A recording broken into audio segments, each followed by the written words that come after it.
పాకిస్తాన్లోని ఉగ్రస్థావరాలపై భారత్ మెరుపు దాడుల నేపథ్యంలో దాయాది తర్వాతి వ్యూహాలు ఎలా ఉండబోతున్నాయి, పాకిస్తాన్ మద్దతు దేశాల ధోరణి ఎలా ఉండబోతుందనే అంశాలపై విశ్రాంత ఆర్మీ అధికారి కల్నల్ రమేష్తో ఈటీవీ ప్రత్యేక ముఖాముఖి ఇప్పుడు చూద్దాం. పాక్ ఉగ్రవాద శిబిరాలపై ఆర్మీ దాడి చేసింది. పాక్ ఆక్రమిత కాశ్మీర్లోని ఉగ్రవాదులు ఈ దాడిలో చనిపోయారు. దీనికి సంబంధించి మరిన్ని వివరాలు తెలుసుకోవడానికి విశ్రాంత ఆర్మీ అధికారి కల్నల్ రమేష్ గారు మనతో ఉన్నారు. ఆయన అడిగి మరిన్ని వివరాలు తెలుసుకున్నాం. నమస్కారం సార్. నమస్కారం అండి. సార్, పహల్గామ్ దాడికి సంబంధించి మన ఆర్మీ కూడా పాక్ ఆక్రమిత కాశ్మీర్లో ఉగ్రవాద శిబిరాలపై దాడి చేసింది. సార్, దీనికి సంబంధించిన వివరాలు ఏంటంటే ఇప్పటివరకు 9 స్థావరాలపై దాడులు చేసాం. అందులో దానికి సంబంధించి ఆర్మీ అటాక్లో ఉగ్రవాదులు కూడా చనిపోయారని చెప్తున్నారు కదా. అంటే జియోగ్రఫికల్గా అది ఎలా ఉంది సార్ ఆ ప్రాంతం అంటే? సో ఫస్ట్లీ అండి, నేను ఈరోజు అర్ధరాత్రి ఏదైతే మా సహోదరులు, నా కలీగ్స్ ఆర్మీ మరియు ఎయిర్ ఫోర్స్ నుంచి పాకిస్తాన్లో పెట్టి పోషిస్తున్నటువంటి ఉగ్రవాద శిబిరాలు 9 శిబిరాలని ధ్వంసం చేశారన్న సంగతి మనందరికీ తెలుసు. ఈ దాడి మన ఏదైతే ఉందంటో దీనికి కొంచెం బ్యాక్డ్రాప్ మనం అందరం ఆల్రెడీ తెలుసు. పెహల్గాంలో కొంతమంది పాకిస్తాన్ పెంచి పోషిస్తున్నటువంటి మతోన్మాదమైనటువంటి ఉగ్రవాదులు చేసినటువంటి ఒక మతోన్మాద చర్యకి ప్రతీకారంగా చాలామంది చెప్తున్నారు.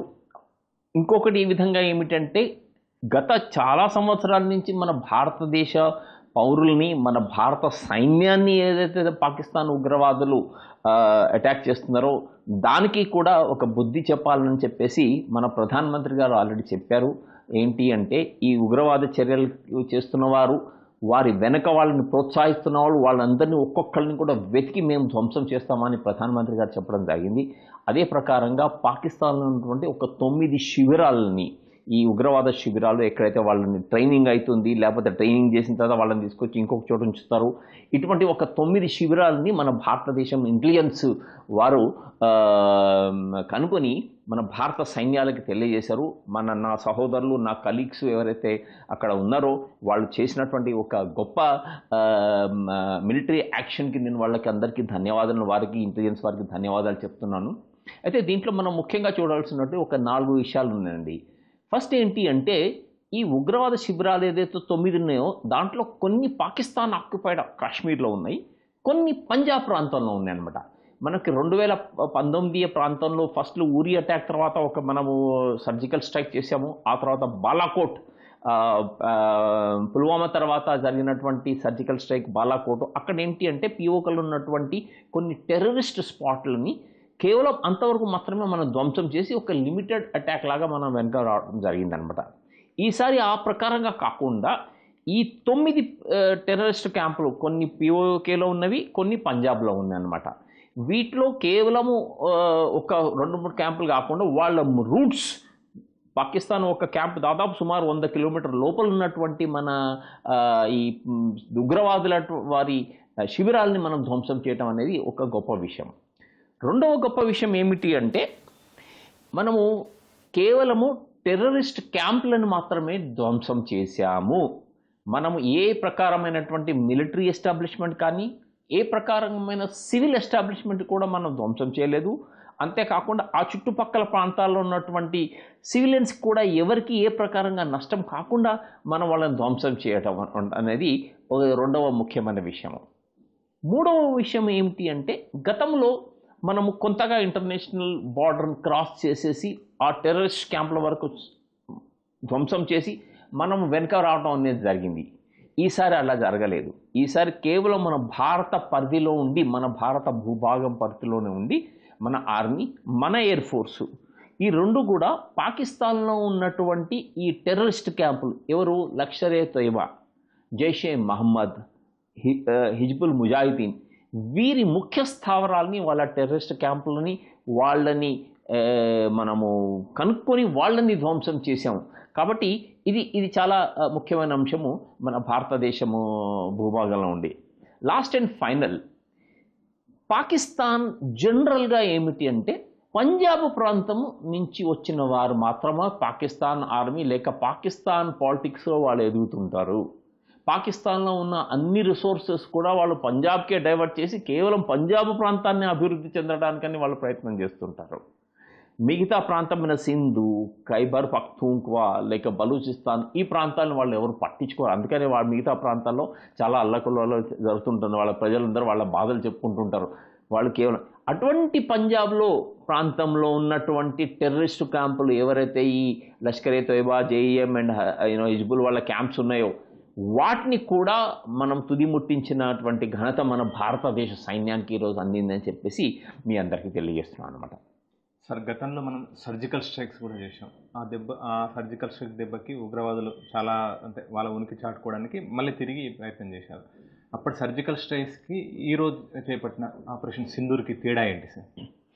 సో మీకు ఇప్పుడు ఇంతకుముందు ఆల్రెడీ చెప్పినట్టు ఊరి తర్వాత జరిగిన లేక పుల్వామా తర్వాత జరిగినటువంటి బాలాకోట్ స్ట్రైక్లో కేవలం పాకిస్తాన్ ఆక్యుపైడ్ కాశ్మీర్లో ఉన్నటువంటి టెర్రరిస్టులు క్యాంపులు కేవలం అంతవరకు మాత్రమే మనము చేయటం జరిగింది.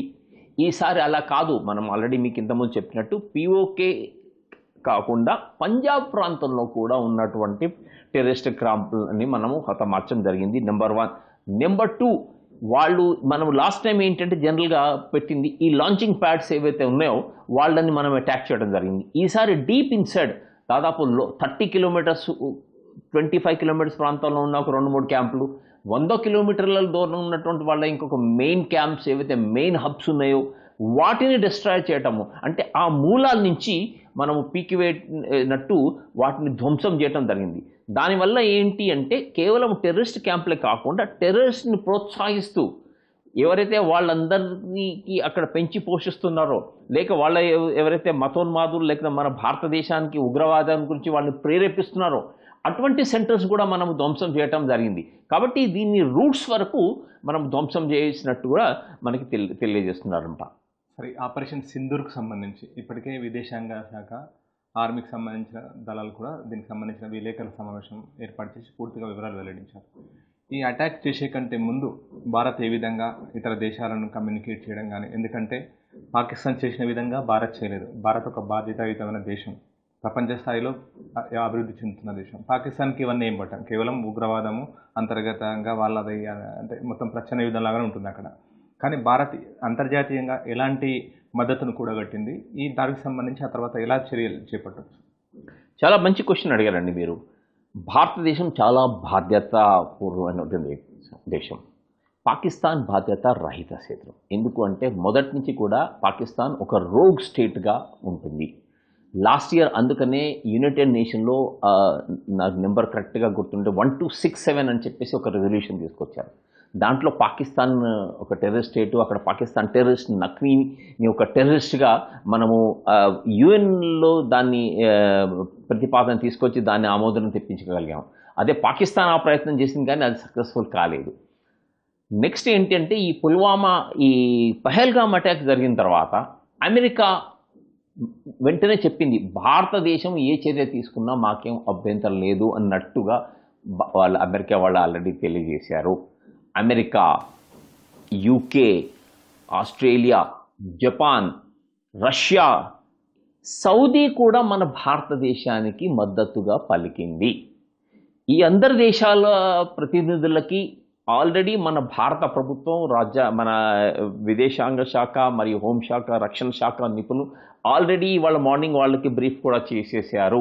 కాబట్టి అంతర్జాతీయంగా మనం అందరికీ తెలియజేసి అంతర్జాతీయ నిబంధనల పరిధిలోనే మనము ఈ అటాక్ చేశాము.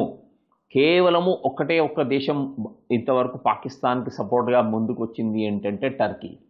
వాళ్ళు బహుశా ఈసారి వాళ్ళు అనుకున్నట్టున్నారు, లాస్ట్ టైం ఊరిలో మన ఆర్మీ అటాక్ చేసింది, బాలాకోట్లో ఎయిర్ ఫోర్స్ అటాక్ చేసింది, కాబట్టి ఈసారి నేవీ అటాక్ చేసి కరాచీ బ్లాక్లేడ్ మనం 71లో చేసినట్టు కరాచీని బ్లాక్ చేస్తామని వాళ్ళకి ఏదో భయం వచ్చింది అనుకుని, అందుకని వెంటనే ఆ టర్కీ వాళ్ళు ఏదో ఒక వాళ్ళ నౌకని పంపించారనమాట, యుద్ధ నౌకని ఆ టర్కీ మన కరాచీ పోర్ట్ దగ్గరికి. సో కాబట్టి ఏంటంటే కేవలం వారు ఒక్కటే సపోర్ట్ చేశారు, అది కూడా ఏదో ఒక టెంపరీ సపోర్ట్ లాగానే వాళ్ళు ఇచ్చారు. కాబట్టి సో భారతదేశము అంతర్జాతీయంగా అందరి సమ్మతితోటే మన సెక్యూరిటీ, మన దేశ సెక్యూరిటీని దృష్టిలో ఉంచుకున్నటువంటి ఈ అటాక్ చేసాము. ఏ ప్రకారంగా అంతర్జాతీయ నిబంధనలను మనం ఉల్లంఘించలేదని చెప్పేసి మన భారతదేశ ప్రభుత్వం, మన భారత పౌరులు, మన భారత అధికారులు, ఈవెన్ ప్రైమ్ మినిస్టర్ గారు కూడా దానికి తెలియజేయడం జరిగిందనమాట. ఈవెన్ ఒక్క చైనా మాత్రమే కొంచెం పాక్కు మద్దతుగా, అంటే పూర్తి స్థాయిలో కాకుండా పాక్కు మద్దతు ఇస్తామన్నట్టు కూడా చైనా ప్రకటించింది. కానీ ఉగ్రవాదానికి మేము వ్యతిరేకమని కూడా తిరిగి చైనా చెప్తుంది. ఇవాళ మనం అంటే ఆపరేషన్ సింధూర్ పేరుతో చేసిన అటాక్స్ కూడా కేవలం ఉగ్రవాద శిబిరాల లక్ష్యంగానే జరిగింది. ఇప్పుడు పాకిస్తాన్ అంటే ఈవెన్ చైనా నుంచి కూడా మద్దతు లభించకపోవచ్చు అని కూడా భావించవచ్చు మనం. ఎందుకంటే మనం కేవలం ఉగ్రవాద శిబిరాల లక్ష్యంగా తీసుకుని దాడులు జరుగుతున్నాయి. అక్కడ మిగతా సివిలియన్స్కి ఎలాంటి ఇబ్బంది లేదు. అంటే చైనా నుంచి మద్దతు వస్తుందని చెప్పి పాకిస్తాన్ ఆశించవచ్చా మన భారత్ అటాక్స్కి సంబంధించి? చూడండి, పాకిస్తాన్కి కూడా తెలుసు చైనా నుంచి ఏ ప్రకారంగా మద్దతు రాదు అని. ఎందుకు అంటే చైనా ఆల్రెడీ క్లియర్గా చేసింది, ఇది మీ ఉగ్రవాద చర్య కాబట్టి దీన్ని మీరు అరికట్టాలని చెప్పేసి ఆపింది అని చెప్పేసింది. చైనాకి పాకిస్తాన్తో ఉన్నటువంటి అవసరం ఏమిటి? ముఖ్యమైన అవసరము చైనాకి ఏంటి అంటే పాకిస్తాన్ నుంచి వాళ్ళ CPEC, China Pakistan economic corridor, already $60 billion ఏదో వాళ్ళు ఖర్చు పెట్టారో అది ఎంతవరకు వచ్చిందో ఎవరికేం తెలియదు. అది పోయే ప్రాంతం ఎక్కడి నుంచి ఖైబర్ పఖ్తూన్ఖ్వా, ఆ తర్వాత బలూచిస్తాన్ నుంచి వెళ్ళిన తర్వాత బలూచిస్తాన్లో కరాచీ పోర్ట్ ఉన్నది, అక్కడ అల్లకల్లోలం జరుగుతున్నది. కాబట్టి పాకిస్తాన్ చైనా నుంచి ఏమి ఆశిస్తుంది? ఇప్పుడు టెర్రరిస్ట్ అటాక్స్ ఆల్రెడీ వాళ్ళకి కావాల్సినటువంటి సప్లై చైనా ఆల్రెడీ చేస్తూనే ఉన్నది, వాళ్ళకి అమ్యునిషన్ ఇస్తూనే ఉన్నది, వాళ్ళకి వెపన్స్ వస్తూనే ఉన్నాయి, వాళ్ళకి కావాల్సిన డబ్బులు వస్తూనే ఉన్నాయి. వాళ్ళు మొత్తానికి టెర్రరిజానికి మాత్రమే వాళ్ళు వాడుకుంటున్నారు. ఇంకా ఏం సపోర్ట్ ఇవ్వగలుగుతుంది చైనా వాళ్ళకి? భారతదేశం మీద పాకిస్తాన్ ఈరోజు యుద్ధం ప్రకటించే స్థితిలో ఉందా? వాళ్ళు యుద్ధం చేసే స్థితిలో ఉందా? వాళ్ళ వార్ వేస్టేజ్ రిజర్వ్స్ ఏవైతే వాళ్ళ అమ్యునిషన్ మినిమం యుద్ధాని కోసం అని వాళ్ళు ఉంచుకుంటారో అవి ఆల్రెడీ అట్టడుగు చెందిపోయినాయి. వాళ్ళకి కావాల్సిన ఏవియేషన్ ఫ్యూయల్స్ ఏవైతే పాకిస్తాన్ ఎయిర్క్రాఫ్ట్ కోసం కావాల్సిన ఏవియేషన్ ఫ్యూయల్ అది కూడా అట్టడిగిపోయింది. వాళ్ళ దగ్గర ఫ్యూయల్ లేదు, డీజిల్, వాళ్ళ దగ్గర అమ్యునిషన్ లేదు, వాళ్ళ ఎకానమీ ఇన్ డోల్డ్రమ్స్, వాళ్ళ కంట్రీలో ప్రతి చోట అల్లకల్లోలం ఉంది. అటువంటప్పుడు వాళ్ళు చైనా నుంచి ఏమి తీసుకుంటారు, చైనా నుంచి ఏమి వాళ్ళు మన మీద వాడతారు అన్నది. కాబట్టి చైనా వాళ్ళ బిజినెస్ ఇంట్రెస్ట్ చూసుకోవడానికి చాలా ఆసక్తికరంగా ఉంటుంది. కానీ పాకిస్తాన్ని ప్రేరేపించి పాకిస్తాన్లో యుద్ధంగా సపోర్ట్గా చైనా ఇస్తుందని చెప్పేసి నేను మాత్రం అనుకోను. సార్, ఇప్పుడు ఆల్రెడీ మన ఆపరేషన్ సింధూర్కు వాళ్ళు పాకిస్తాన్కి సంబంధించిన ప్రధానమంత్రి కూడా ఖండించారు. మేము తగిన విధంగా స్పందిస్తామంటున్నారు. అంటే ఏదో దాంబికాల్లో అన్నట్టు ఆ విధంగా మాట్లాడుతున్నారు. పాకిస్తాన్ పరిస్థితి ఏ విధంగా ఉంది? ఒకవేళ మన అటాక్స్కి వాళ్ళు రివెంజ్ తీసుకోవాలని అనుకుంటే కనుక పాకిస్తాన్ ఆర్థిక పరిస్థితి ఏ విధంగా ఉంది? వాళ్ళ సైనిక పరంగా కానీ ఇతర ప్రీవియస్ యుద్ధాలు జరిగినప్పుడు వాళ్ళు ఇప్పటికి కూడా గుణపాఠం నేర్చుకోలేదు. ఏ విధంగా ఉండొచ్చు పరిస్థితి వాళ్ళది? చూడండి, మనము గతంలో చూసాము ఊరి అటాక్, లేకపోతే మన బాలాకోట్ అటాక్లో వాళ్ళు ఏదో లిమిటెడ్ అటాక్ లాగా మనమే చూపించారు, అంతేగాని ఒక ఫుల్ స్కేల్ యుద్ధము అన్న క్యాపబిలిటీ వాళ్ళ దగ్గర లేదు. సో ఈసారి కూడా అంతకంటే పెద్ద క్యాపబిలిటీ వాళ్ళకి ఉన్నది అని చెప్పి చూడను. ఎందుకు అంటే పాకిస్తాన్ వాళ్ళ ఆర్మీ సుప్రీమసీ చూపించడానికని వాళ్ళు ఎప్పుడు ప్రయత్నం చేస్తారు. పాకిస్తాన్ ఆర్మీ చీఫ్ కూడా మొన్న పహల్గామ్ అటాక్ కంటే కొన్ని రోజుల ముందర ఇచ్చినటువంటి స్పీచ్ గురించి మనకు తెలుసు. అది మతోన్మాదమైనటువంటి ఒక స్పీచ్ ఇచ్చారు. దానికి ఫాలోఅవుట్, దానికి కంటిన్యూషన్గా పహల్గామ్ మనము చూసాము. కాబట్టి ఇట్టి పరిస్థితుల్లో ఒకవేళ కనుక పాకిస్తాన్ ఏ ప్రకారంగా అడ్వెంచరస్ యాక్షన్ ఫస్ట్ వాళ్ళు తీసుకునే కేపబిలిటీలో లేరు. ఆల్రెడీ మేము చెప్పేసాము. ఏంటి అంటే వాళ్ళ పాకిస్తాన్కి కావాల్సినటువంటి రిజర్వ్స్ కానీ, వాళ్ళకు అమ్యునిషన్ కానీ, లేకపోతే వాళ్ళకు ఉన్నటువంటి డీజిల్ కానీ, లేకపోతే వాళ్ళ దగ్గర ఉన్న ఆర్థిక పరంగా కూడా అన్ని ప్రకారంగా పాకిస్తాన్ డౌన్గా ఉన్నారు. అన్ని ప్రకారంగా వాళ్ళ దగ్గర బలూచిస్తాన్లో కూడా మొన్న కూడా 20 మంది పాకిస్తాన్ సోల్జర్స్ చంపారు, ఎన్నో అటాక్స్ సరిపోయినాయి. కాబట్టి వాళ్ళ దేశంలోనే అల్లకల్లోలం ఉన్నది. పైగా వాళ్ళకి ఖైబర్ పఖ్తూన్ఖ్వా నుంచి ప్రాబ్లం ఉన్నది, వాళ్ళకి ఆఫ్ఘనిస్తాన్ నుంచి కూడా ప్రాబ్లం ఉన్నది. కాబట్టి ఈ పరిస్థితిలో భారతదేశం మీద వాళ్ళు ఒక ఫుల్ స్కేల్ వాళ్ళు తీసుకొచ్చే కేపబిలిటీలో వాళ్ళు లేరు. వాళ్ళకి ఎవరు కూడా సపోర్ట్ కూడా ఇవ్వరు.